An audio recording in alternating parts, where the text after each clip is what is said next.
Welcome back to Decadorks. We're the 12-sided guys. I'm Matt, and I'm playing as Dirk. Yeah, that's right. We have Sabrina as Nora. Oh, hey there, folks. Jordan as Sorik. I doubt that. Tana as Echo. Hey, y'all. And as the Dungeon Master, it's Scott. I assure you, I'm wearing pants. Oh. Boo!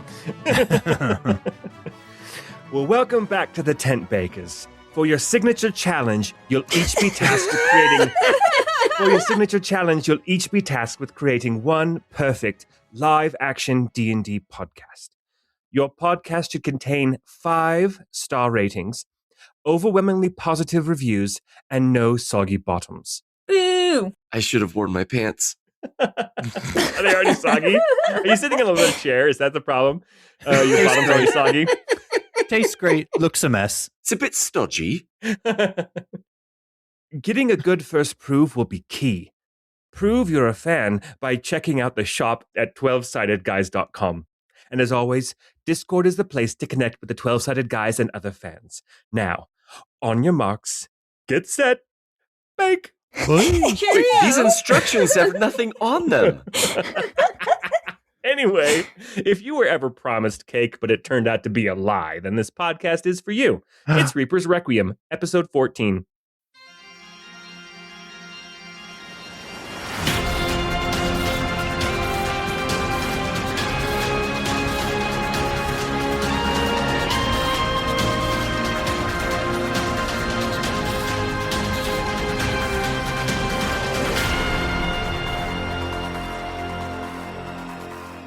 Except the ones who are dead.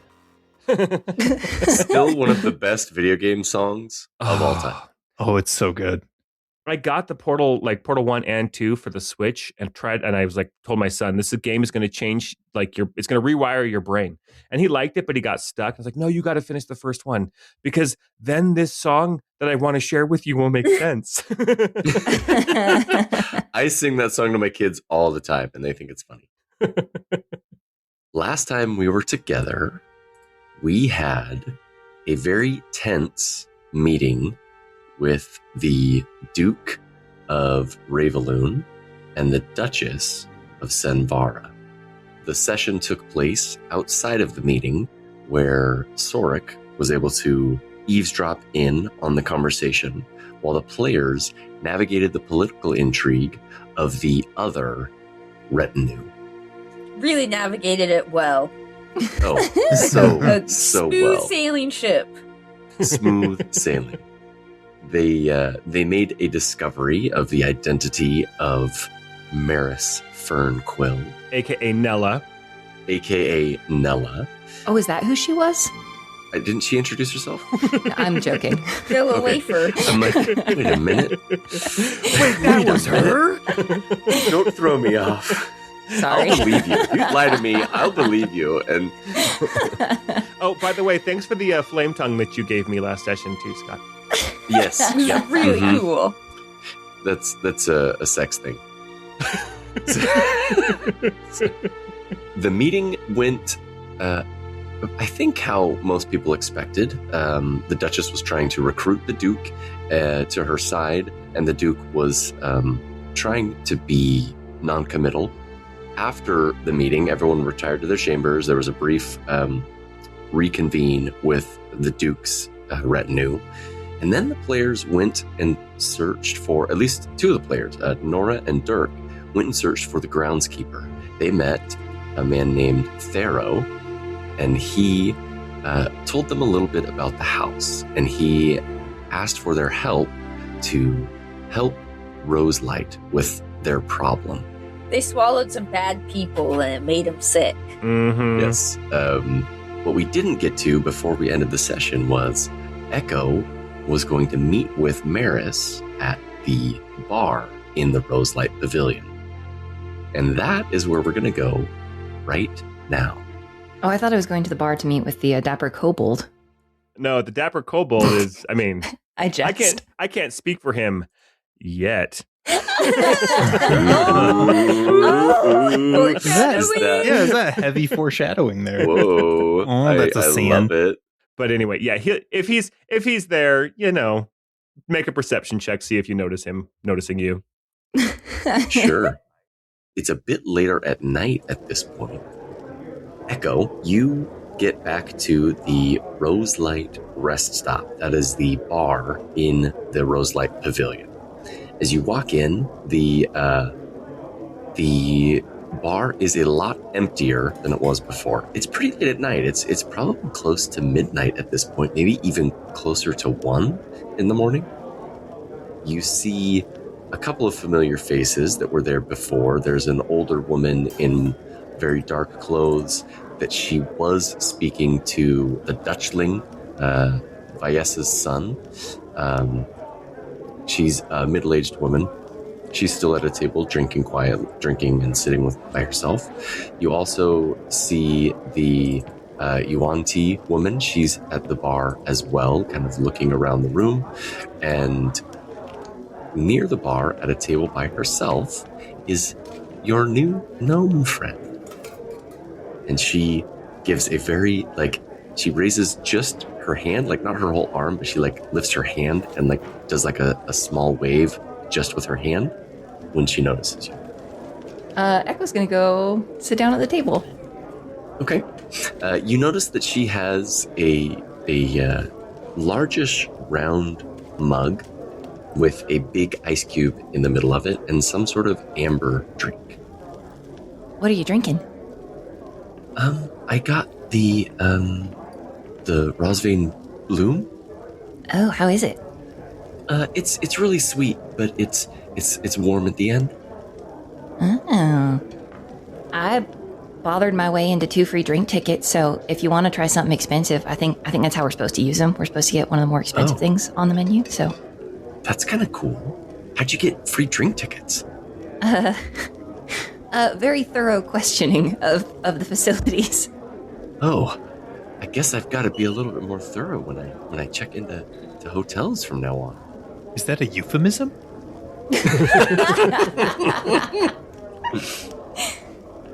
Yeah, it turns out that a lot of working with dukes and duchesses, I guess, is just paranoia. And sometimes it pays off. Yeah, that's what I'm learning. I mean, this is all new to me. Wait, okay, so just A of all, what am I supposed to call you? Can we start with B?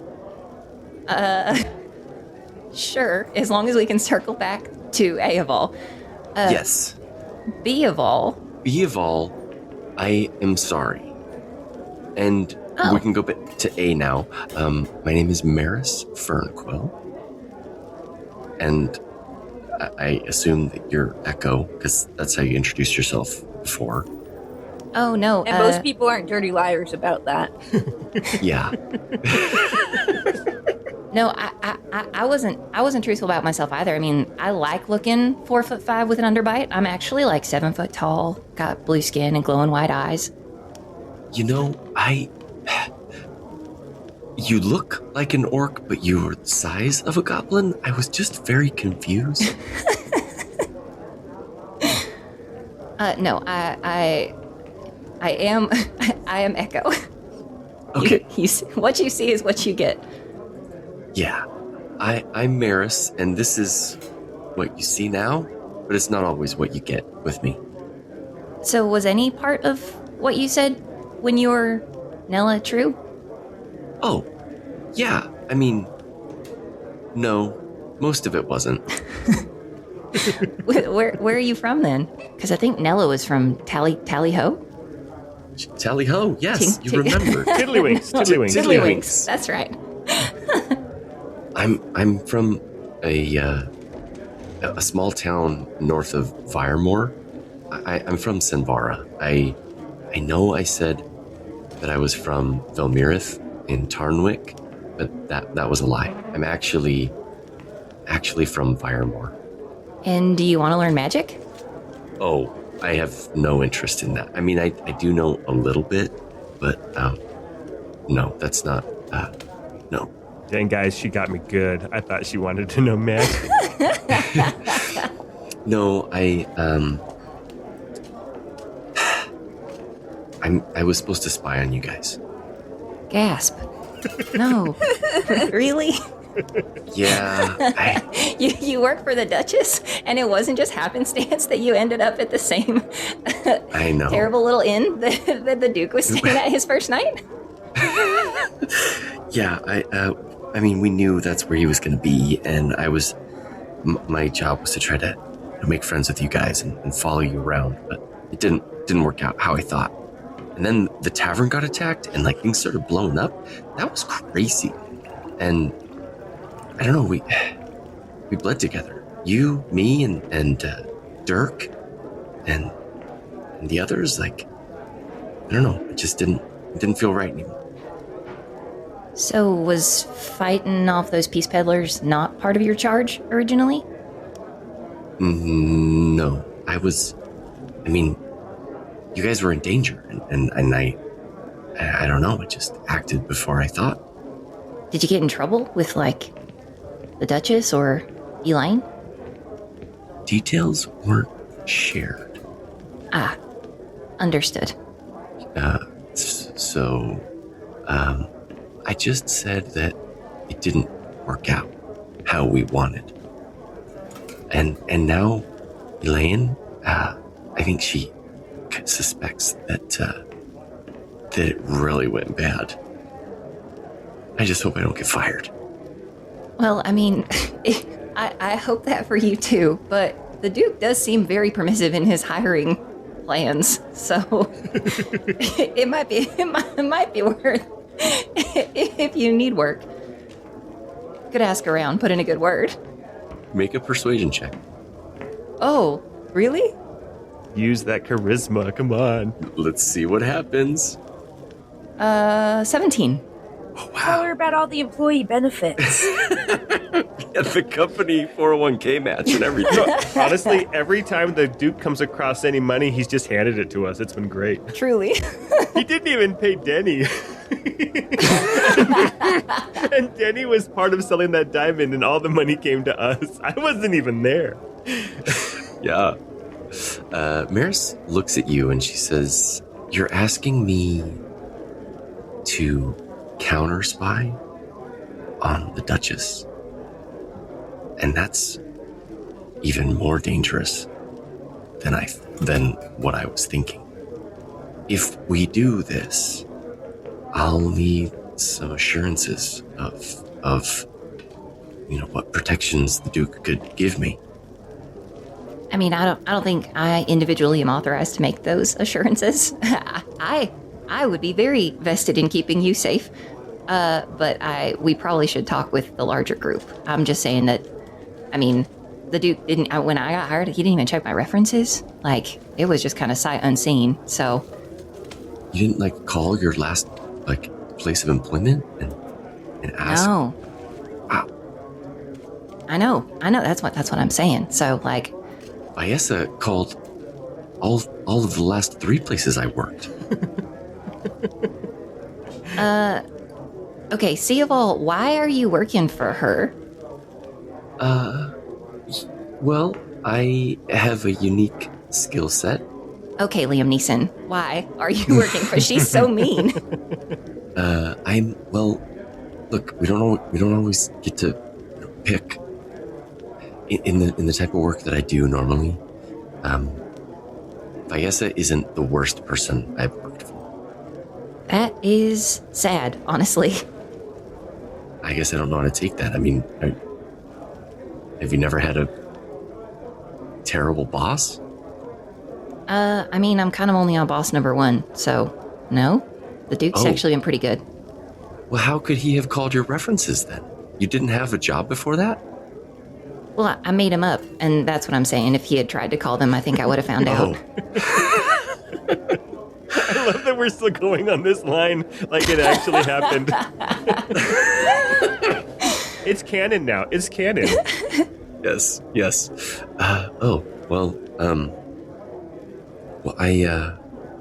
I'm just glad that you're safe, and I'm glad that you got the potions that I left for you. I was really worried about you guys when I left. So. Yeah, thank you for those. I wrote you a thank you note, but I left it with Lyria at the front desk and told her to give it to whatever gnome had left the health potions. So, depending on the face you were wearing at the time, you might have to ask after it. Yeah, I'll have to remember what face I was wearing. Did you leave me a letter too? Yeah. Yeah, that was from you? I left it with the potions. Oh. Damn it. I got the potions at the front desk, but there was a letter. There was a letter from you in the room when we first went up.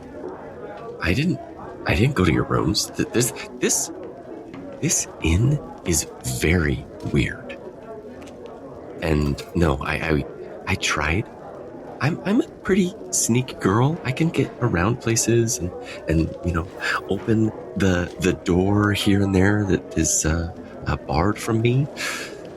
But this place, I can't really figure it out. Cough. Attempt to reopen that treasure chest in the secret room. Cough, cough. We should get her officially working for us first, though. So have her sign the NDA, so that way she doesn't know. I think the house is alive. That would probably explain some of the weirdness. But is this, and Echo, is not gonna abide any follow-up questions on that because There's of the four questions pass over her face and her expression changes multiple times. But is this the letter that you left at the front desk and the house just put it in my room, or did you not write this letter at all? And she's gonna pull out the letter that was in the room. That's my handwriting. And my, yep, I wrote that. You wrote this? Okay, perfect. Yeah, Thank you. I gave it to Lyria with the potions. Oh, well, it was not with the potions, but I got it anyway. That's weird. I Alive? think... Nope. Maybe we should go chat with the others. Where are the others right now? I think they were retiring to their rooms. Okay, we can talk tomorrow then. Well, I mean, you don't have to go yet, do you? Let me look at the clock and see if I will still get a long rest if I stay up any later. Will I? You can chat for a little and then retire to bed. Okay, and cool. We can kind of I'll stay with her then. we can, we don't have to role play any further than that, but you chat and you share each other's company for a little bit longer. I will have you make a perception check while you're sitting there. Okay. 9 + 1 for a 10. The woman at the bar is the Yuan-Ti woman seems to be looking for someone, but does not. After a while, she leaves. Oh, Sorik, she was probably looking for you. Oh. A Misconnections. misconnection. Yeah. That's right. You'll have to find her on Craigslist. That's where Sorik finds all his ladies.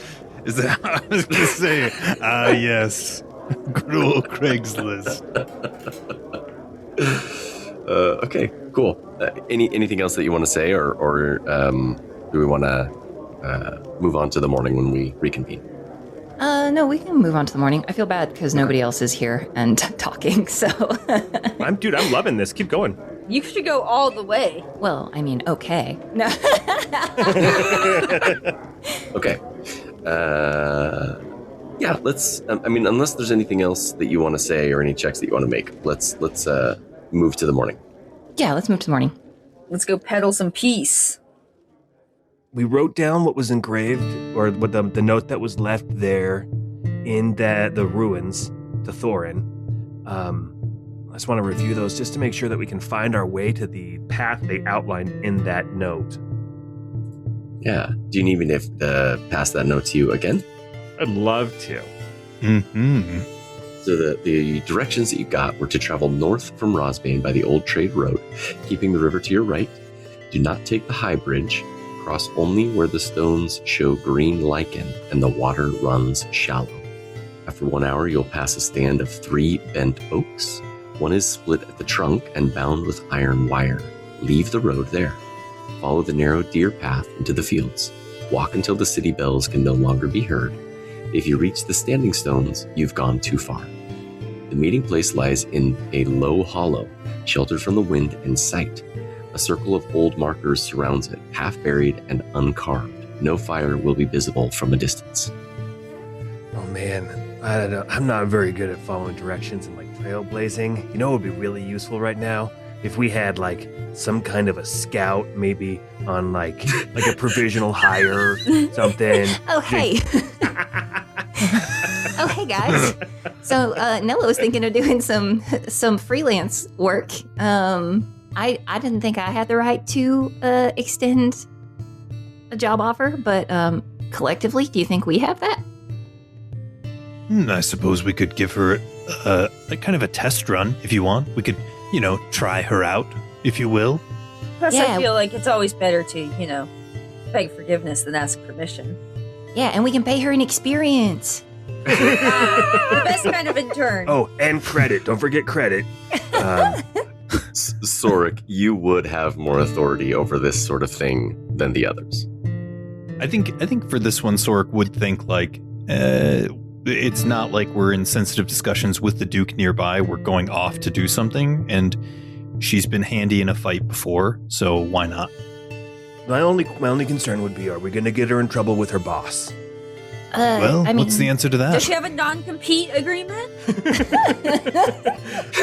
I think for the most part, those are pretty much just implied when you're working for royalty and maybe party to certain secrets and, privileged information. I'm pretty sure that for our purposes, it would fall under the D&DA. Oh, that was good. That All was right, good. let's call it, everybody. That was a great podcast episode. Thanks for joining us. Wrap it up. That was That's it, guys. amazing. Oh my goodness. Okay, so how are you gonna find her? What's the plan? Do we really want to bring her? I was. Yeah. That was mostly tongue in cheek, but if we want to, actually try to have her come with us. I honestly don't think it's a terrible idea. It's not like, she was aware of what happened previously. We're investigating what could be. Consider it a shared potential threat to both the Duke and the Duchess. If she's worried about that was an excuse, she can always tell the Duchess that she was investigating a lead that she uncovered last time she was creeping on us. That just also means that we have to not tell her that we assume their targets were us and not any the nobility in the city. Yes, I think that and the fact that y'all can remember things should probably be kept under wraps. I should probably not do a lot of talking around her then, because I do not have a poker face if I have to lie. You seemed to do great talking to the gardener last night, but... Oh, yeah, no, I did. Well, yeah, that's right. I did lie. But that's only because you started the lie. And I bombed that. If you see the gardener around, my name is something like Professor Dirkus Wagnerton or something. Right. I can't remember where I said my name was. Dirkus Wagnington. I wasn't Yes. there, but I think that's the name that you've used. That's probably a good one. Yeah. You can just call me Professor. The professor. What sort of a professor, in case he asks, what sort of a professor were you? Well, according to Nora, my extra expertise planar. is extraplanar beings, specifically spaces that are Although eccentric. you seem to have a particular interest in the hive mind. Well, I wasn't sure because each room feels so separate and they're connected by portals. I was wondering if maybe we were actually in some kind of a colony as opposed to one single entity. But according to the gardener, Roselight, they are all one thing, and they've been sick for about 20 years, and the current proprietor won it in a card game or something. Which is funny, because that's how I heard that Duke Grand won the dukedom as well. It's like a card game or a wrestling match. Oh, that's interesting. Duly noted. Yeah, so I'm a professor now. Professor, what was it? Waggling tongue? Just call me Professor. I think Super. we are we're friends. We're traveling companions, so you can just call me Professor because we're closer. The professor. You can just call me by my honorific. Well, Because we're close. Yeah. Well, Echo, do you want to invite this individual to come along, and should we depart right away, or are there any other preparations we need to make? I say we get going as soon as possible. Yes, We Yes, have I other think things there's on our better to list. do. I need to go to the library today, guys. It's been too long since I've been able to crack open a reference book. Oh, yeah. Love this. I love the sound of that barely used old leather starting to crack as you open it. You gotta be careful. Don't open it too wide, but all that information inside just waiting to spill out. Oh, man. Come to Papa. No wonder you're a virgin. Yeah, I'll go see if Nella wants to come. I mean, maybe this would be a good, I don't know, less risky way for her to see if she would be a good team fit. Oh, did she know that we can remember the forgotten? Unless one of you told her she does not. Okay, No, good. No, we gotta keep let's that down keep the it that TL. way. And it may come out if we're confronting Peace Peddlers that they were targeting us because of what we can do. I think if it comes to an interrogation, let's just make sure that we keep Nella away from that. Yes, let's keep the rogue away. Yeah. I did just want to check. Do we need to do anything about the small boy that we do, I think, still have prisoner somewhere? The Duke's got him. Okay, cool. He's not that small. No, he's You do, tiny, yes. actually. You I do believe have a prisoner somewhere. 2 Yeah, feet tall. Cabin. Yep. I didn't see him in our room, so I'm assuming that Roselight made a special little room for him. He's probably fine. Oh man, what can we learn about him by going into whatever room it designed for him? I feel like there's something to be mined there. You little emo posters all over the wall. Yes. Okay, Echo's gonna go up to the front. No, she doesn't like Lyria. She's gonna go over and talk to Miri. Okay. And you see Um, Miri, she's standing by the rows of like sending stones, and she says, Echo, I can call your room if you'd like. Not my room. I was hoping that you could maybe take me to not inside, but like, can you knock on these doors? I can buzz the person inside the room. I can call them. Yeah, could you buzz Maris Fernquill? Yes, of course. Give me just a moment. Thank you. You see, she goes and she pulls out a logbook from her pocket, and she kind of looks through. She finds a reference, and then she goes over to the wall and she picks up a stone and she pulls on it, and she says, Miss Fernquill, you have someone calling on you. Yes, it is. It's Echo, right? Yeah, Echo. Yes. A Miss Echo is calling on you. Oh, okay. I will let her know. She puts the sending stone down and she says, Miss Fernquill will be out momentarily. And Miri starts doing the little chant that she does and the spell casting. And after a moment, the portal opens and a familiar gnome walks through.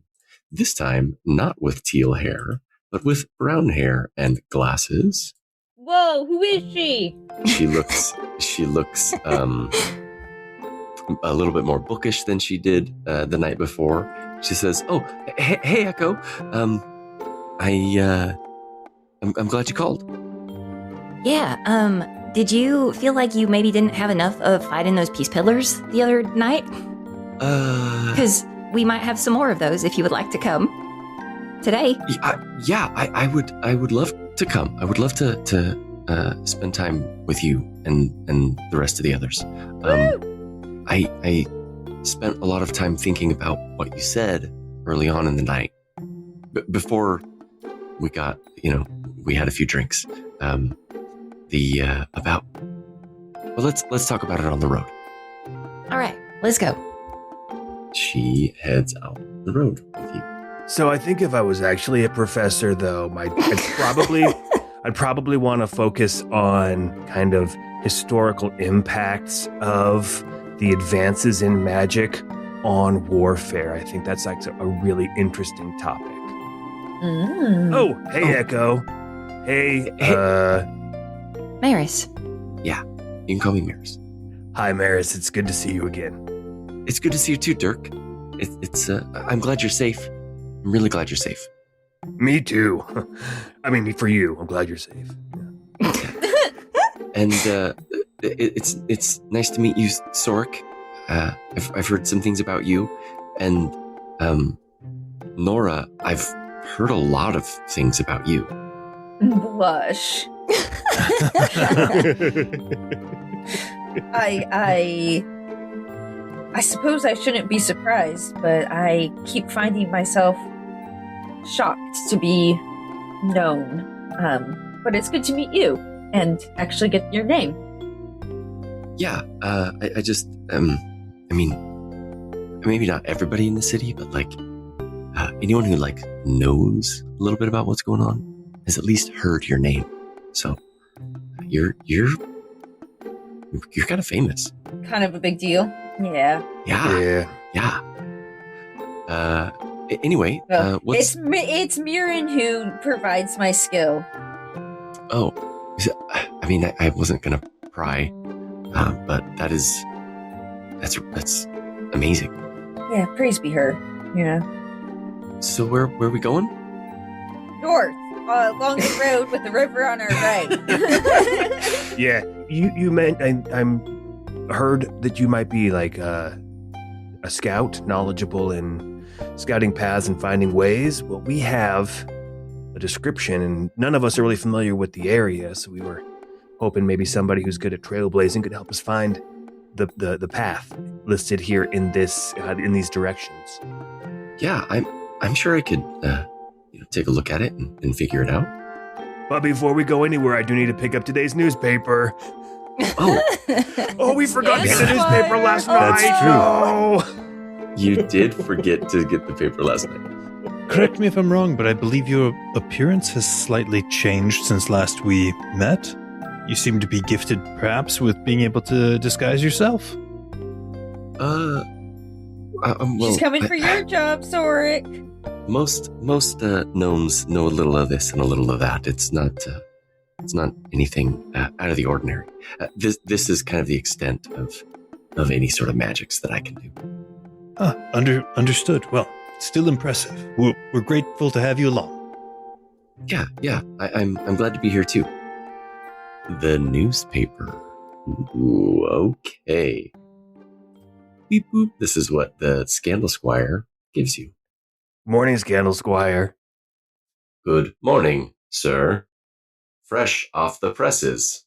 I just wanted to make sure I got his voice in there so I could use that robotic sound effect again. I have a new one. Rumors stir of a royal decree naming a successor. That's interesting.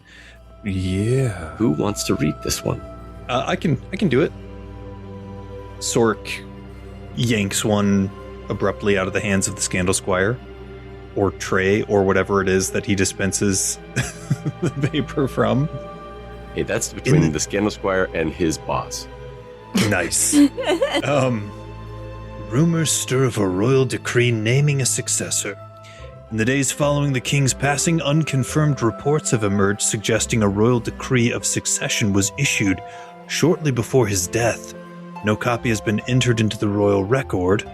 No announcement has been made from the palace, yet multiple sources insist the decree exists and was deliberately withheld, sealed until a proper moment. Who holds it and what names remains unclear. The continued absence of Duke Calver Varnmore, last known to be traveling on crown business by sea, has drawn quiet attention. Whether this is a coincidence or consequence is unknown. The Royal Guard and High Council have offered no comment beyond affirming that lawful succession will be observed. As the city prepares for the funeral rites, Rosvain waits not only to mourn, but to learn whether the king's final will has already been spoken. Interesting. You know what would be hilarious is if this rumor was started by the former Duke of Ravaloon as like just a prank. Right up his alley. It's like New Girl, where like the pranks are either not good at all or like way too bad, way too serious. Like, way too far. Yeah, this one went way too far. Yeah. The timing is rather auspicious, given some of the discussions that have been held recently. Yeah, and where are these rumors even, like, where are the rumors circulating? Because obviously the Duke and Duchess made no mention of this, so it would be rumors circulating in circles, beyond kind of the upper echelons. Yeah. I was going to ask for an insight check, but you said exactly what I was going to say, the past insight check. Okay. You're so smart, Dirk. I don't give this much stock. I think that if it does, if something like this does come out, and it's not just a rumor, I think it's going to be something that will get debunked fairly What about quickly. the wife, though? What if she is the source of this rumor? Maybe she's not as happy about the duchies fighting over the scraps of her husband's lands. Yeah, I don't. The royal laws are not something I really studied in school. So if it was up to me, I'd just, give her husband's old job and let her rule. It's a fair point. I don't know exactly what the, as you say, what the laws would actually decree in this instance. I will say this. If there is an element of veracity to this, it actually would be perhaps a relief. Because if there is an alternative to open combat between the different dukes and the Duchess, then that would be certainly preferable. You know what they'll say? Somebody will say it's fake news. Somebody will try to challenge the results of the will, take it to court, lose 60 times, and still say it was stolen. Claim that the voting Crazy. machines were hacked. Yeah. The Scandal Squires were the mainstream media. Yeah. they're biased. The Scandal Squires are owned by Venezuela or something, wasn't it? Venezuela? Yeah, Hugo Chavez did that. Guys, we live in the We're time. the worst timeline. We live in the darkest timeline, yes. Darkest timeline. Yeah, so as you guys are starting to walk, I imagine you guys are starting to travel while you're having these conversations. After a minute, Maris kind of pulls Echo aside, not like quietly so no one else hears, but she says, now that we're a little bit further away from Roselight, last night you offered me a job, and I want some more details about that before I can make any sort of decision. Yeah, well, I mean, obviously don't do anything you're not comfortable with. I was just saying that if you don't feel like working for the Duchess is working out, or if she decides to terminate your employment, I mean, this is kind of just what we do for the Duke. So I figured this seemed like a good. I mean, you're not necessarily given or getting any information one way or the other, and we're just kind of going out in protection of both the Duke and the Duchess, really, if we figure out what these Peace Peddlers are after. So try it out, and if you like it, then maybe we can talk more. Maybe I misunderstood you. I thought you were asking me to counter spy for the Duke. I mean, you said that last night, and if that's something that you want to do, then sure, maybe Sorik would be better versed in knowing what we might need in that regard. I just mostly want you to be happy in the work that you do. So if you are not happy where you are employed, we're pretty happy here. Maris kind of blushes. She says, "Yeah, I've never really thought about that sort of thing. I guess I like jobs that would that have a little bit of danger and excitement. But yeah, I mean, happiness too." I mean, we have almost died a few times. Yeah, we're about to go fight down a cult, so you'll have plenty of danger with us. Oh, that's, yeah, I mean, Although, this is I guess, exciting. to be fair, I don't work for the Duke, so I guess I can't really say that. Yeah, I think technically Echo kind of gave you an employee referral, but I'd be the hiring manager since she works for me. Well, I already have a job, and I mean, to be clear, I'm here under the guise of me spying on you all to give information back to the Duchess. Well, tell her I'm a pleasure to be around. Yeah. And if she asks about me, tell her that I would actually, if I was a professor, I would be most interested in the advancements in Arcana and how it's impacted warfare throughout the centuries. That sounds like an interesting intellectual pursuit. It's very specific, Professor Wagnerton. When you get to that level of scholarship, you have to really get your niche in. Otherwise, you're never going to be able to publish. Everything has already been done. All the general stuff's already been taken care of. Well said. Why, I am impressed.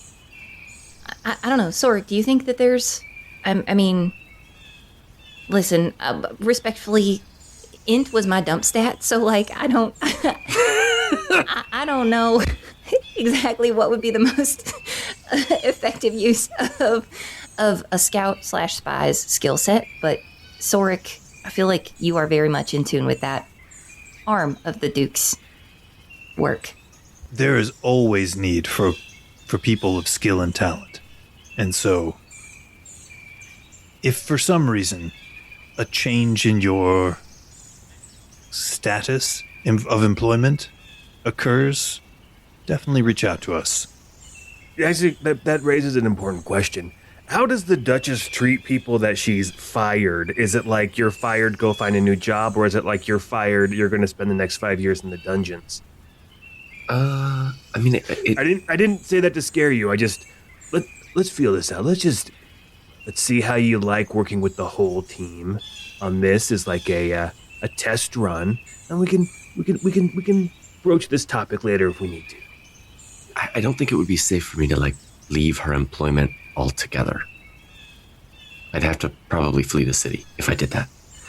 What I thought was being proposed was me continuing employment with her and maybe funneling to her the information that you guys want me to. That sounds rad as hell. I like that idea. And I could give you what information that you would need from her. Yes. It is always good to have an open channel of communication that perhaps sidesteps the more established channels of communication. I think that would be wonderful. So, if we're in agreement, then we can perhaps discuss terms of payment for my services at another time. But as a sign of goodwill, I will tell you this. The Duchess has no plans or had no machinations of creating any sort of claim, like legitimate claim on the throne, falsifying anything along those lines. So that was not something that she implemented. And if, based on overhearing your conversations, if this was done by one of the dukes, I imagine this would be the play that Culver is putting forward. And that makes me more suspect of the Scandal Squires as a whole. The newspapers seem to have a bent towards him in the first place, but now this makes it even more obvious to me. We also missed the late night edition, which kind of favors Duke Grant. So, does it? I don't know anything about this late night edition. After midnight, we get papers from somebody called the Ink Witch. It's really cool. Yeah, he writes in like leet speak. Mm-hmm. That's it's great journalism, though. Don't let that turn you off. Just think of leet speak as like Thieves' Cant Junior. Got it. Okay. Well, it's a Thieves' Cant Creole. That's good information I can give back to the Duchess to say that I've learned something that doesn't really point anywhere. Okay. Are there any other conversations you guys want to have as you're traveling together? Echo doesn't really know all of why Dirk was concerned about it, but she is going to pull Dirk aside and just tell him, like, my letter was real. It didn't start out in my room. It was supposed to be at the front desk, but my letter was real. Okay. That's very encouraging. Thanks for finding that out. I got a thing on that.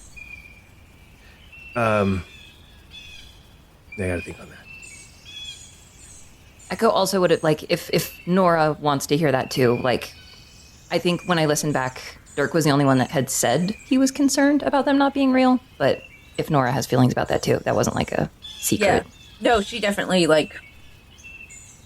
is heartened to hear that. That gives her hope. Also, Nella, sorry, Maris, if you had any questions about the house being alive, I think Dirk maybe might be the one to field some of those. Yes, Professor. Wait, are you really a professor? I think I'm the only one here who went to formal schooling, but honestly, it was public education at an orphanage. Oh. So, I hung out with scholars. I could read and write at a young age. I don't know if that's I'm not the only educated person. I didn't say I was the only educated. I said I was the only one who went to actual schooling, formal schooling. Orphan schooling. Orphan, yes, formal orphan schooling. Forfin. Yeah. So, what questions do you have? The rose light is some kind of being that can create different pocket spaces, dimensional spaces, and it's been there for a long time. In fact, it had a children's book among some of the books in a secret room we found. It's a secret room that dated back to probably the kingdom before the one now, the previous kingdom, which had been a goblin kingdom. We found out, it is alive and it is sick. And it has been sick for 20 years. And let's keep that to ourselves. Oh, yeah. Yeah, let's keep it to ourselves. But honestly, the only person who we know would be angry with that information getting out is someone who I think is taking advantage of this poor sick being. So maybe let's piss her off. Sure. I don't know if we want to arm the Duchess with that knowledge, is all I was saying. So if you could keep that one on the DL till we're ready to bring it to the media, to the squires. Sure. Was everyone else's rooms oddly specific? Did you have a leopard couch? We all have leopard couches. It's crazy. Oh, no, I didn't have a leopard couch. Maybe it was just me. Never mind. No, they're very specific to me. Yeah, but maybe that's because we had ours combined with Duke Grend. Maybe Duke Grend has a leopard thing. Wait, what do yours look like, though? I don't... Don't pass on that information. That is secret. Oh. Don't tell the Duchess that the Duke is a furry. We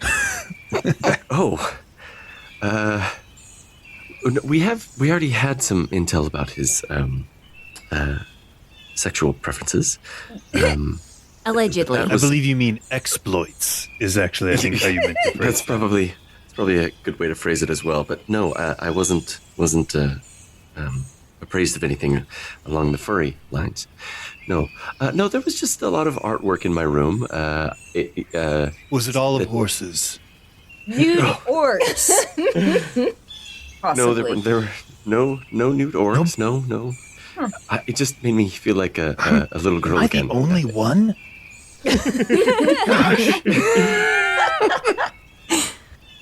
Mine was very utilitarian. It had things for sharpening my weapons and oiling my armor. Just lots of real manly stuff in there. Oh, I'm gonna roll a deception check. That's a 5. no one believes Dirk. Okay, And Professor. if you're paying attention, his clothes look and smell immaculate. And all the burned part of his beard has been taken care of as well. Oh. It was, the rooms were, it definitely had themes, it sounds like. Yeah, I think that the hotel is able somehow to figure out what it is you want, or something that would make you feel comfortable. And it creates the rooms with that in mind. Because my room was all about the comfort of a warrior, battle-hardened. Yeah. And apparently, yeah. So, and with a leopard couch. I don't know what the leopard couch is. That makes me feel better. I was gonna talk to Lyria about it in the morning before you called Echo. I just the room. I mean, it didn't make me uncomfortable, but I just had never been in a room like that before. So yeah. Wait, what kind of pictures were they? They weren't horses. Oh no. Well, I mean, we can probably talk about it some other time. Wait, I just were feel they a little unicorns? bit awkward about it. No unicorns. Mermaids?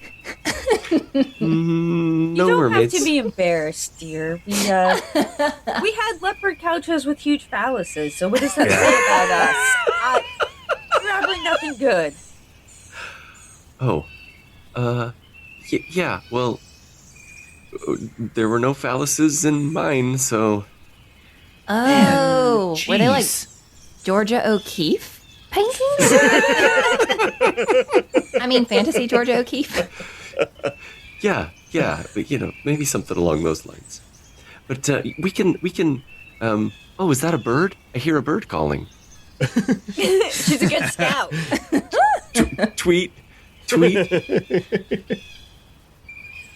Any other conversations?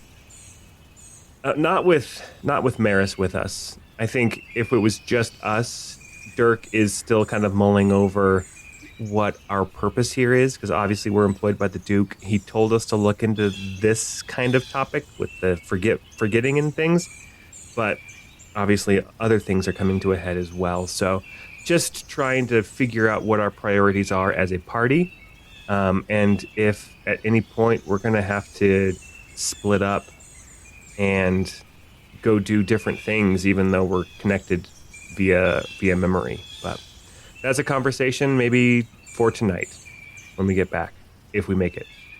Okay. So I need either everyone to make a survival check or someone to make it with advantage as you guys are approaching the location for the Peace Peddlers. I will. I have a Somebody plus good? one. I have a +3 of survival. I'm also just +1. I'm also only +1. All right, baby. Let's see how many times it rolls tonight. Only The 3 first this one- time. The first one was a 19, though, so I'm counting it. Yeah, I would Yeah. do that. That was a great one. Okay. So Nora, as you're maybe after a while, maybe leading the group alongside Maris, maybe you and Maris are walking together. You guys break off the pathway on this deer trail, very thin, narrow. Like there's not like a break in the grass or like the foliage on the ground, but just a very narrow path through the woods. Where there is a little bit less foliage. You're kind of maneuvering through and you're trying to be very vigilant and like looking around, and you do see up ahead, maybe 100 to 150 feet away from you, there seems to be a very shallow plateau with maybe a 20-foot drop. And then below it, there's like a small ravine where the edge of this plateau is kind of like a sheer like rock face, and it kind of juts in just a little bit. And you see, like in the distance, you see a couple of logs overturned near that little point on the cliff face, and you do see a couple of people standing around. It looks to be about 5 people. I will, since you passed the survival check, we've got a couple of options here. You guys can decide how you want to approach, and you won't have just like stumbled upon it basically without being able to get prepared. So what would you guys like to do? Yeah, let's definitely like move away and then, regroup and decide how we're going to go into this. If they haven't seen us yet. I think I'd take a moment to establish one of those mental connections with everybody. Well, with 2 other people. So let's say Dirk and Echo. Sorry, Nora. It's okay. I'm used to it.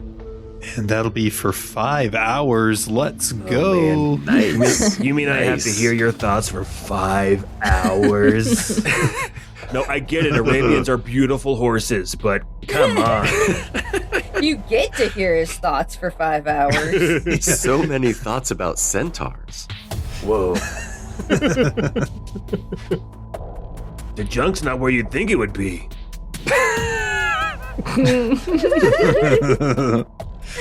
Okay. Maris says, so what's the plan? It looks like there's about 5 people up there. You guys can, why don't you make a perception check as well as you guys are trying to gather some information. Dirk with a 17. Not bad. Okay. Nora got a 12. Sork only got a 12. Echo got an 8. Okay. Nora, so Echo, you see through the trees and the branches, you see that there are 5 people.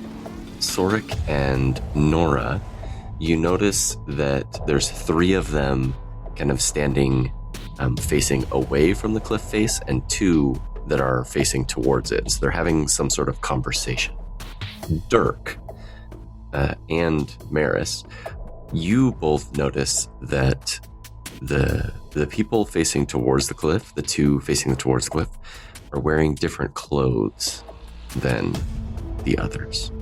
The ones facing away are wearing, it seems to like match the other Peace Peddlers you've met, where it's like ill-fitting, random robes, that sort of thing. The 2 that are in conversation with them seem to be in normal clothes. Okay, maybe these are new proselytes coming to join the Peace Peddlers, because they're not dressed the same. Their clothes fit them. Do we have anything that would allow us to get close to them? To listen to what they're saying? No, but if I can cast a certain spell on me. I showed it to you before, Maris. I can cast a spell on myself to close the distance really fast if you want me to just kind of go in blazing. No.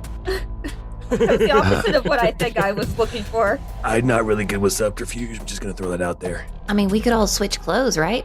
Everybody just one shoe to the left or something. I fear they might recognize us.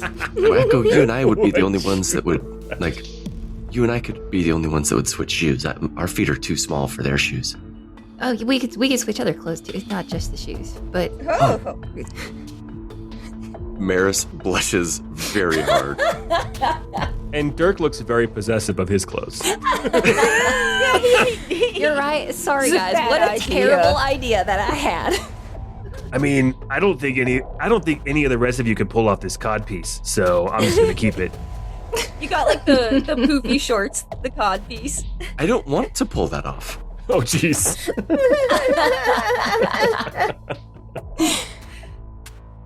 Now Dirk is blushing. Sorik, if I'm correct, you're able to maneuver quietly into places. I also have that skill. The 2 of us could approach, perhaps? You could listen in and then tell us in our minds what's going on. I could, yeah. I'm not wildly adept at that, but I do have some skill. It'll be a good test for the new recruit. I'm gonna put you guys on the map, but don't move around too much yet, because we'll figure out how you're actually gonna approach as we get some more information. So the only 2 that are closer now are Maris and Sorik. Can you make a stealth check for me? Yes. Wait, before he leaves, can I bless him? Please bless me. Bless me. Yeah, let me give you. You didn't tell me that I recognize those guys. Oh yes, you do recognize those guys. You will when you get closer. You'll recognize them. Oh, hey, really quick, just so you know, Sabrina and Tana, those prayer beads, they can only be used by clerics or paladins. Oh. Or maybe druids too. So if you wanted to use the prayer beads, there were 2 that were blessed in it. If that's what you wanted to, if you wanted to attune to those, or Tana, you could take them as well. Do you want the prayer beads of not your god? You can have them. Go for it. No, if you want them, take them. All right, I'll take them then, and that's what I'll use. Then I'll just use a bless from that bad boy. I Okay. created a custom magic item that has just the spells that are on those Perfect. in the party inventory. Just so you know. Cool. Thorin's necklace of prayer beads is what I called it. Okay. So Sorik, what did you get on your stealth check? Sork got a 22. Nice. Maris got a 15. So the two of you guys are able to maneuver pretty quietly. I would let you... let me describe the scene a little bit. As I said, as you guys are getting a little closer, there's like a 20-foot sheer like cliff face. And then there's like some trees like felled and like some sandbags. It goes inwards a little bit, and then there is actually a cave at the end of this little like this little section that they're guarding, if you will. Then there's trees around. There's branches and bushes and all sorts of things all over the place. There is a little bit more of a clearing as you get up to this section, so you wouldn't be able to approach to within closer than like 20 feet without being noticed, but you could get pretty close up there before alerting anyone of your presence. I think I'll do that, kind of carefully making my way up like somewhere like around here-ish, maybe? Okay. The first thing you notice as you're getting closer is the two guys that are talking to the others, the two that are dressed in like normal tunics and such. They are a couple of the dock workers that were at the tavern, the Silver Lantern, on your guys' first night in Rosvane. And they are having a conversation with the Peace Peddlers. One is the Goliath, the sad Goliath. This was how I think I described him before. And the other one was like, he's got like the rosy cheeks of like somebody that's drinking a lot of alcohol. According to his token, he's still carrying his cup from the bar. Yes. And Maris was like right in there too, right? Yeah, Maris is right next to you. So the two of you are. Well, she's right next to me, but she was there at the inn. Like, would she have seen these guys? Yeah. Mm-hmm. So I might whisper to her just very quietly and say, like, I believe those individuals look familiar, do they not? Yes, they were the dock workers at the inn. Rowdy lot, from what I've told. They enjoy brawling when they get drunk. Were they also outside of B&W? Yeah, they were, because they're dock workers, right? One of them was. Not the Goliath. The other guy was outside of B&W. You're right. For the listeners, sometimes in the maps around the city, I'll include characters like side characters that have been mentioned in other places. They all are doing things. It's just up to the players whether or not they go and interact with them. Zork's kind of relaying this to the broader group just so they can know generally what's happening. Make a perception check as you're relaying that information, just to kind of see what you hear from their conversation. Okay, let's do perception. And before you tell me, so I got a 14, but I'm going to roll a burst of clarity on that and see if this helps succeed. Okay. So a +5 to that. Yeah. Would the 14 have given me success, I guess, is the question. The 14 would have given you some information, but maybe not everything. Okay. We'll expend the die and say that we add the 5 to it. So you hear this conversation. The Goliath, he puts a hand on the shoulder of the human and he says, Thomas, I don't know about this. I'm not sold. It just seems a little out there. And Thomas kind of pushes the Goliath's hand off his shoulder and he says, No, Jock, there's just something not right. And this feels like it might make it better. And the Peace Peddler in front of them, he kind of steps up and he says, Jock, your friend is right. There's something amiss with this world. If you can't feel it, then perhaps you're not ready yet to know the truth that your friend Thomas here already knows. The world is full of despair and anguish, and this, what we're teaching, is a respite. It's a release from everything that troubles you. It's a release into bliss. Then the human to the Goliath says, I just,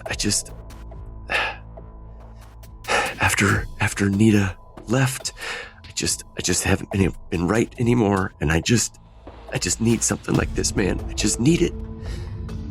And the two of them are having a conversation. It seems like Jock is not quite sold on the group, but Thomas is. And how long do you want to listen? I kind of want to see where this is leading to. Like, is this going to culminate with some sort of a ritual or a ceremony? I think what I'd be doing too is paraphrasing and summarizing it for the rest, saying like, there's two people, we've seen them before in the inn. We also saw one of them over at B&W. The one on the left, the human, I think his name is Thomas. He seems to be interested. And the other guy, Jock, looks to be Goliath, is a little bit more hesitant. Maybe if we wait for Jacques to walk away, we can question him alone. If sounds like he's might be leaving.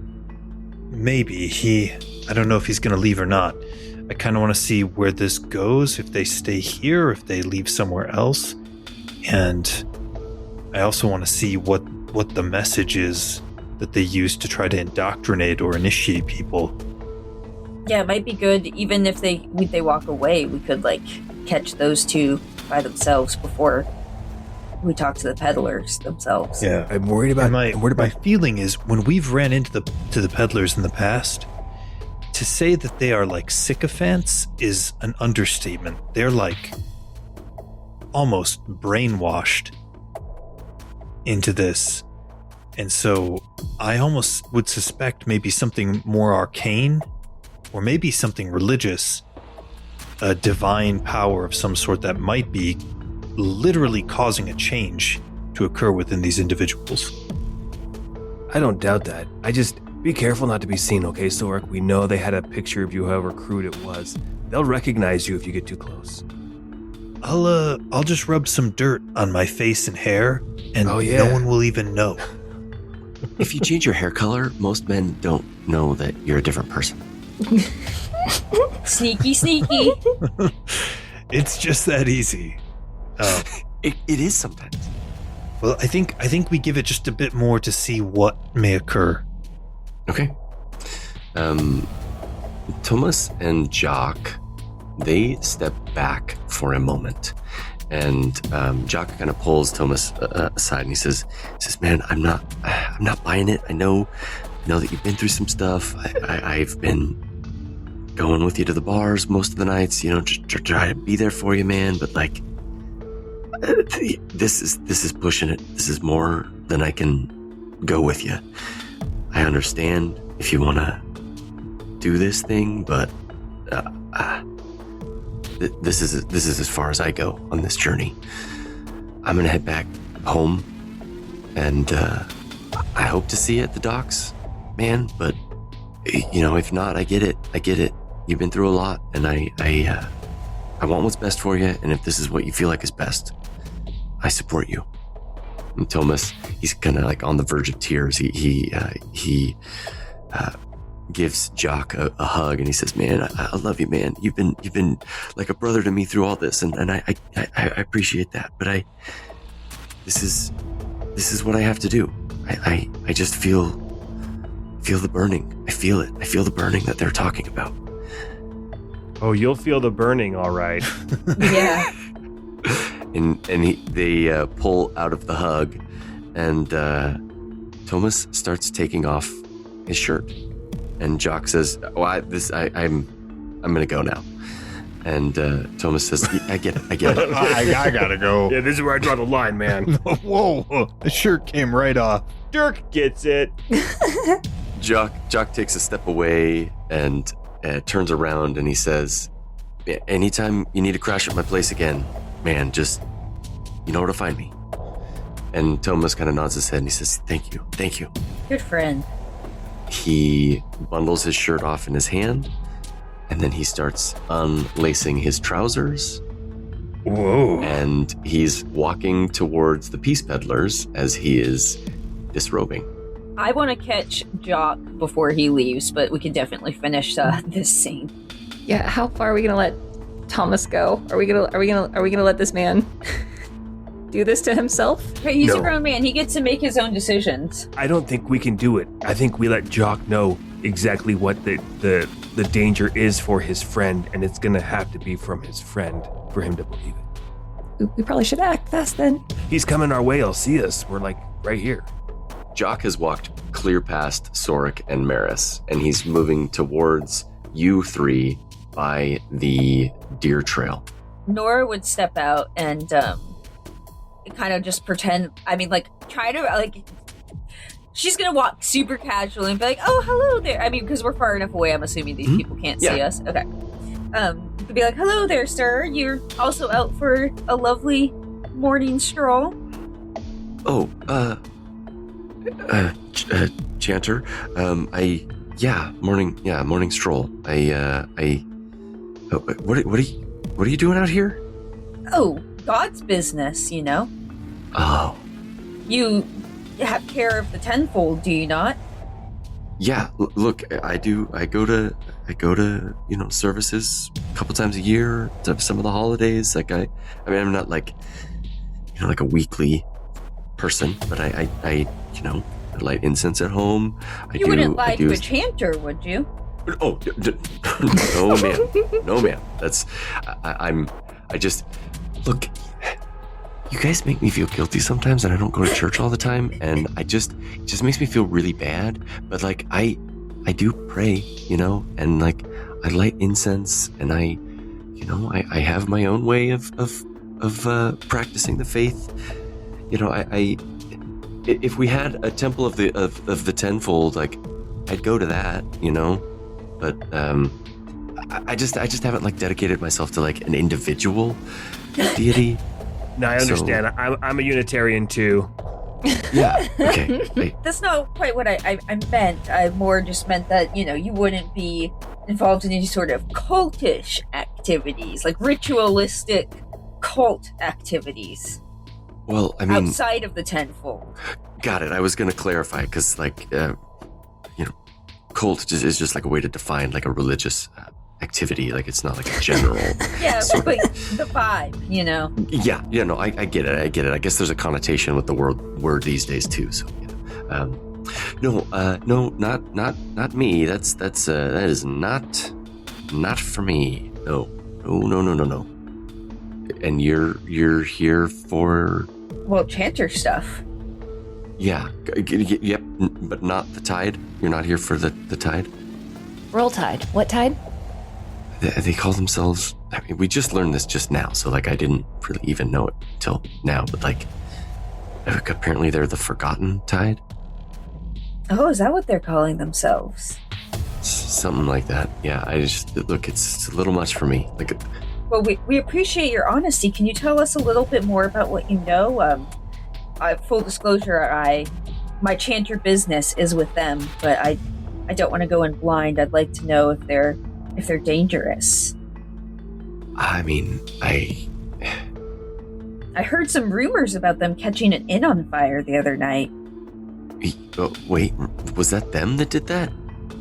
That's strange. That's different than what they were talking about here. They did. I mean, like, I was cool with it for like a while, like supporting my buddy, but as soon as they said he had to like strip off his clothes and get in that cave, like that, I was like, whoa, hold on, like we've gone to a level that I'm not ready for. Right? What is the deal with your friends trying to get you to be naked around them? Yeah, well, this was the first. I've never had a friend ask me to like disrobe in front of him before like that. But Me neither. No, he went to college. He was part of a sorority, so Yeah, like, do you even have friends? Because I mean, it seems pretty normal to me. He's educated, and part of the fraternity Greek life is stripping naked with each other. Look, I've been to the baths. I'm not afraid of like being naked, but like we're like in the woods. Like it just didn't feel like we're not like cleaning ourselves. So, no, like, I think you've been felt, blessed with wisdom on that front. Yeah, I mean, most of what they were saying sounded good and comforting, you know, like, I get it. There's been a lot of weird stuff going on, and the reapings are really upsetting.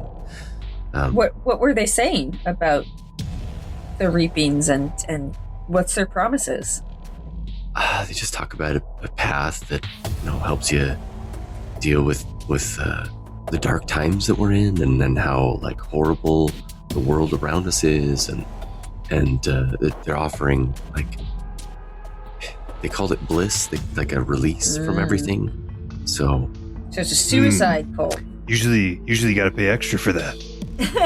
yeah, or at least get naked, and I was not willing to do that. And besides, I worship the tenfold, so I'm not here for all their, you know, what they're doing. So yeah. Anyway, good luck with your chanter business. I appreciate your honesty. Yeah, of course.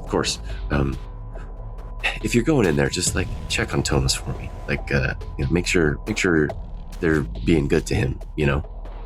I hope you stay away from this group from now on. I'll do my best to help your buddy.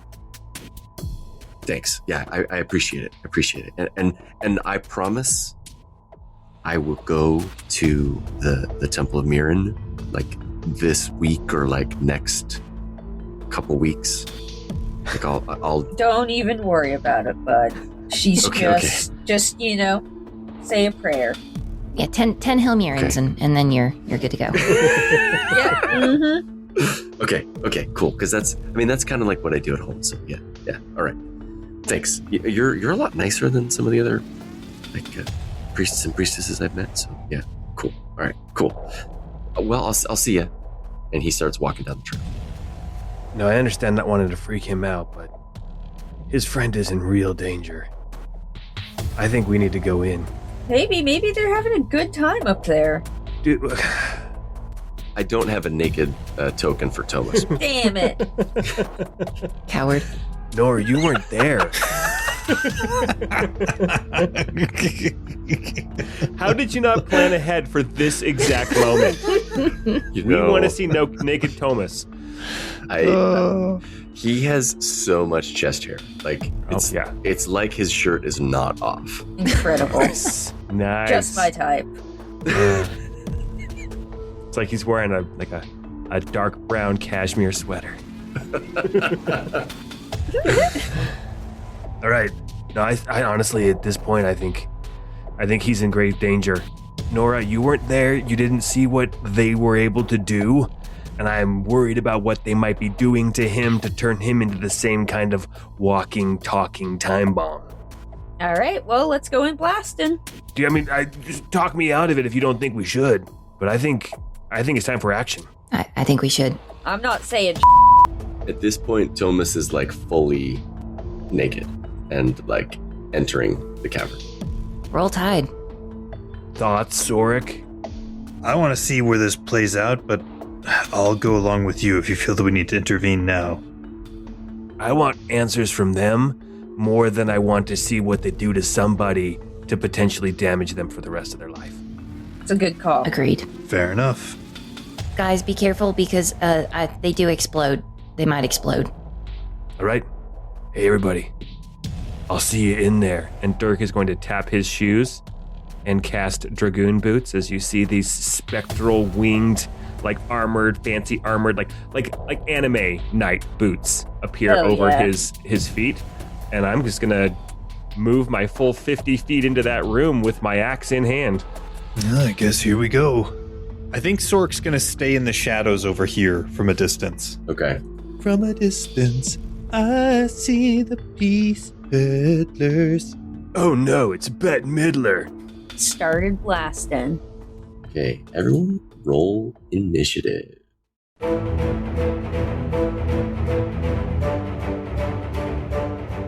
First one was a nat 20 for a 22. Woo! It's making up for all the bad rolls I had last time. Echo got a 17. Oh, I got a nat 20 for a 25. Dang, y'all. Dirk got a 19. Okay. Hold on. I'm going to use, if I can. Also, shouldn't we get advantage or something, or a surprise round on him? Do we surprise? I guess I'm asking. Yeah, in the new 2024 rules, it sounds weird saying new now that it's 2026. If they are surprised, they just have disadvantage on initiative. That's all it is. Oh, so it's fun. no longer Okay. a surprise round. Okay. But really quickly, with my alert feat, I have the ability to swap initiative with someone. I'd like to not go first, because I'm going to be probably doing stuff from a distance. So I will actually maybe swap with Dirk and let him go first. Since I was the one jumping in, sure. As Dirk jumps away, he'll say, "Take some prisoners." Like, not take no prisoners, some quarter. Okay. As you approach these guys and combat starts, their visages change a little. Let me get the right tokens out for each of them. Their combat variants. Oh, jeez. Oh, these are less scary than the little, gremlins that we fought before. They look more intimidating. Oh, that guy's a different token. Oh, that's a mage. Get him. So there are 3 of these guys. 2 of them have a sword and a shield, and as you're up close to them, they have lidless fire-filled eyes. And then the other guy that's in brown robes, he looks to be again, ill-fitting, stolen clothes is what they're all wearing. He looks dirty, but he looks less fiery, no fire in his eyes sort of thing. So yes, perhaps a caster sort for that one. So we are going to go to the top of initiative with Dirk at initiative 25. He's in the middle of all 3 of them. There is a sword and shield guy to the south of him. There's a sword and shield guy to the east of him, and the rogue caster to the north of him. All right, this is perfect spacing for Dirk to attempt to cleave with his great axe. So you see him run about 20 feet and then just leap the last 30 feet to land right in between them. And as he lands, he just starts swinging. It's clobbering time. Yes. Okay, so my first attack is going to be against the caster. Okay. And that's a 17 to hit. A 17 will hit him. That is 14 Oof. slashing damage on the caster. Non-lethal if that would take him down. That hurts. He is bloodied. Okay. And then I'll do my cleave attack on the there's a sword and shield guy within 5 feet of him. So I will do my follow-up attack on that guy. And that's a dirty 20 to hit. Okay. That will also hit. And that does 10 damage, 10 slashing damage to that guy. Okay. All right. That will be my turn. That brings us to Nora at initiative 22. All right. Nora is a little bit more freaked out than she expected to be by these creatures. They seem demonic, and that she doesn't like that. So she is going to go in, guns blasting, pray to Mirren, praise be her, and do a Radiance of the Dawn. So everybody, or all of the bad guys in this 30-foot range, need to do 13 con. Okay. There's one past it. The guy that Dirk hit the second time, the fanatic is what I'll call them. The fanatic that Dirk hit passed. The fanatic south of Dirk failed. And the acolyte also failed. So how much damage do they take? Wait, does Dirk need to roll this too since he's in the radius? No, it's only the people who I choose. Sweet. So they take 11 if they failed and 5 if they passed. Okay. And any darkness, magical darkness, is gone. I don't know if there's anything. The acolyte north of Dirk dies. Sorry, bud, but they freaked me out. It's okay, there's still 2. I'm sure that we won't run into any trouble trying to keep one of these people alive to question later. Our party has no history of failing to keep prisoners alive. Okay. That brings us to initiative 19 with Sorek. Okay. So, of the fanatics, Dirk had hit this one, but he's not bloodied yet, right? He's bloodied now. He's bloodied now. Okay. Mm-hmm. And the other one died completely. I'll throw a phase blade at the Peace Peddler fanatic that's kind of just to the left and behind Dirk. Okay. I will roll, and I guess, do I get advantage on this? Yeah, because you were hidden, actually, so you will get advantage there. Okay, we'll do that. 13 to hit? A 13 will miss, unfortunately. Darn. Well, I will use the Phase Blade special ability, which is after attacking with the Psychic Blade on your turn, I can make another melee or ranged attack with a second Psychic Blade as a bonus action. So we will do that. Yeah, only a 10. Oh, man. I whiffed with 2 Phase Blade throws. Oh, no. And then he curses to himself. Damn it. Then ducks back into a bush, I guess. I don't know. I don't like where I'm at right now, Echo. Come help me. That brings us to initiative 17 with Echo. Echo is going to move in a little bit closer so that Dirk's not by himself, and going to take a swing at... So this one is bloodied, the one that is just to Dirk's right, and the one down and kind of to his left is not bloodied yet? They're both bloodied, so Nora did a lot of damage to all This three guy? of them. Okay, well then I'm going to take a swing at the one that is just right to Dirk's right. With my glaive. For only an 8 to hit. Oh. No! But I will graze Ah, yes, great. for 3. Okay. And that's all. Okay. That will bring us to Maris. She's also going to step out from behind the tree next to Sorik. She pulls out her short bow and she makes an attack.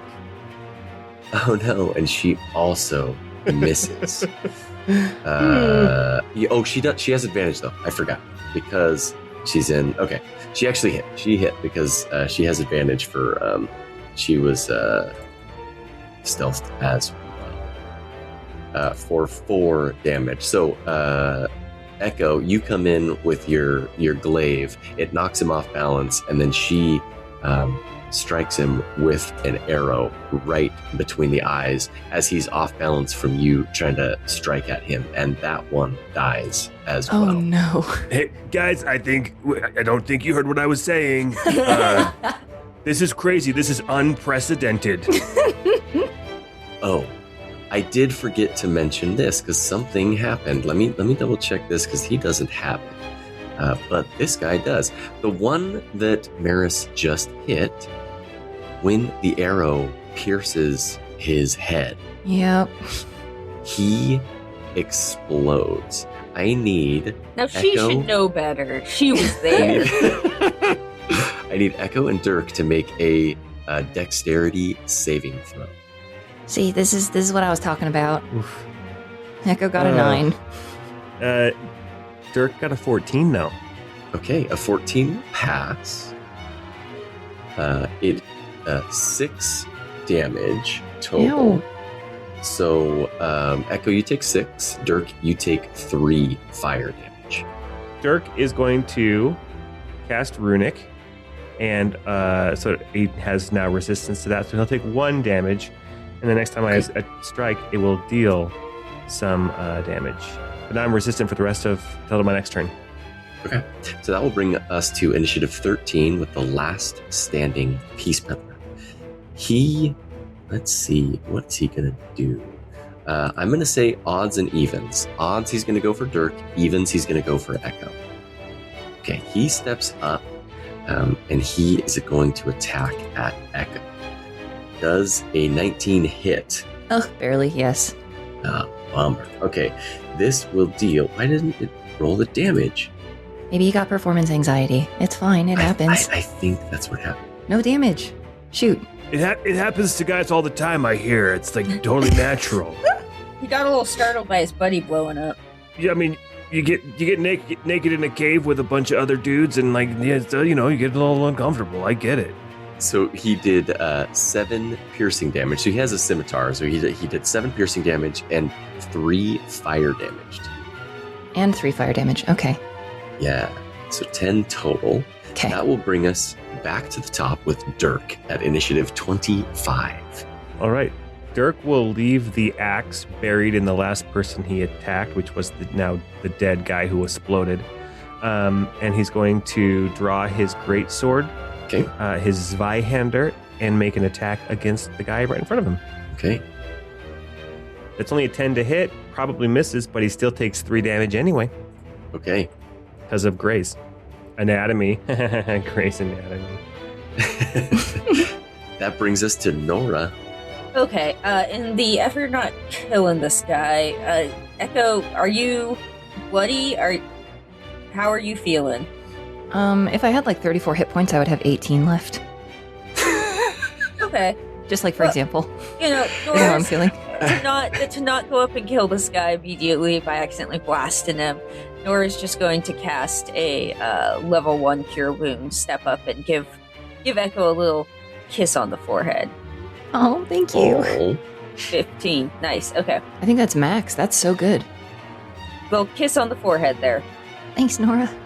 Anything else you want to do on your turn? No, I don't want to mess this up. Okay. Sorik, it is your turn. Sorik is going to rush out of the shadows and come up behind this guy and make an attack at close range with the Blackmere family phase blade. Okay. And do, let's see here, 16 to hit. That will definitely hit. Nice. Okay, for non-lethal damage, Okay. which would be 7 plus sneak attack Okay. for an extra 7, so 14 damage. Okay. This combatant has been successfully knocked unconscious. Nice. Hooray, we didn't kill anybody! Well, we did kill people. Sorry, we didn't kill somebody! We didn't kill everybody. We- We're going to cue victory music.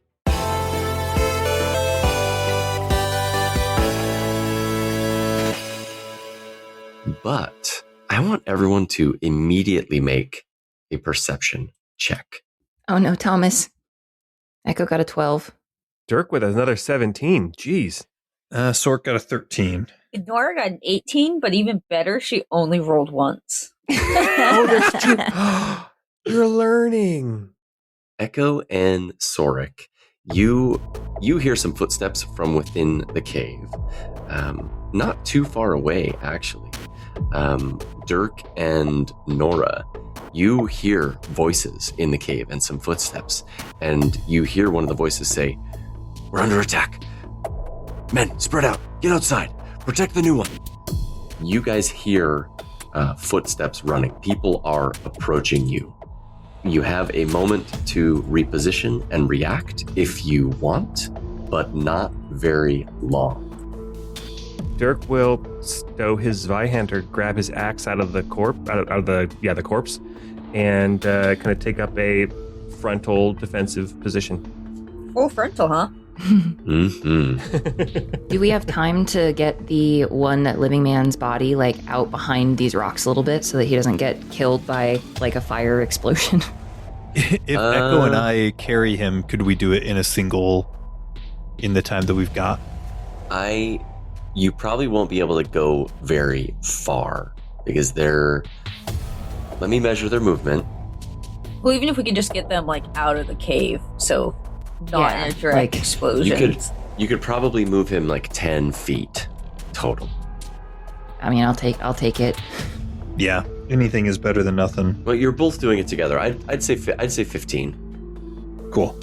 Yeah, I mean, let's do it. Let's pull him back out of the way. With that, like the defensive position I would take would be kind of here by these rock walls, so we can make like a choke point. Especially if Echo was able to make it back up next to me, we could protect like Nora and Sorik, so they could attack from range. Oh, I guess and Maris. I keep wanting to call her Nella. And that's what happens when you lie. As you guys are repositioning and moving to where you want to stand, 2 more of the scimitar wielding Peace Peddlers exit the cave and they start charging you. They're followed by a new one, a type that you haven't seen yet. This one is more engulfed in fire, looks more humanoid than strange creature like the other ones, and he is not holding any weapons. His skin looks like it's like on the verge of exploding. There's like flames like licking out from the cracks all over his body. He's wearing the same like stolen robes that everybody else is wearing, but they're like starting to catch fire as he's charging towards you. And that is where we're going to end for tonight. Bum, bum, bum. I don't like the look of this new guy. Yeah, I'm going to start blasting. Yeah. Yeah, we already I don't have think the we guy try to question. take him alive. No. No more quarter. Oh, is that Thomas? Oh, Wait, is Thomas dead? I think that new one is Thomas. We don't know. Let me, with the perception check, let me see where you guys were standing and who made those perception checks.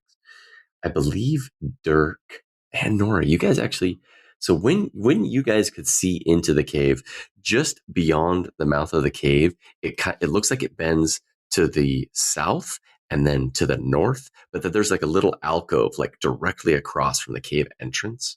There's a large pile of something, and there's Hopefully also a Thomas. there's a naked man still standing near that pile of Oh, something. phew. Good heavens. Phew. Like just so naked, but like surprisingly, you still can't see very much skin. I've never been so happy to see a sight of a naked man. What's the word? Hirsute? Yes. I always thought it was hairsuit because they had so much hair. It was like they're wearing a suit of hair. Yes. Anyway, thanks everybody for playing. Thanks for listening, listeners.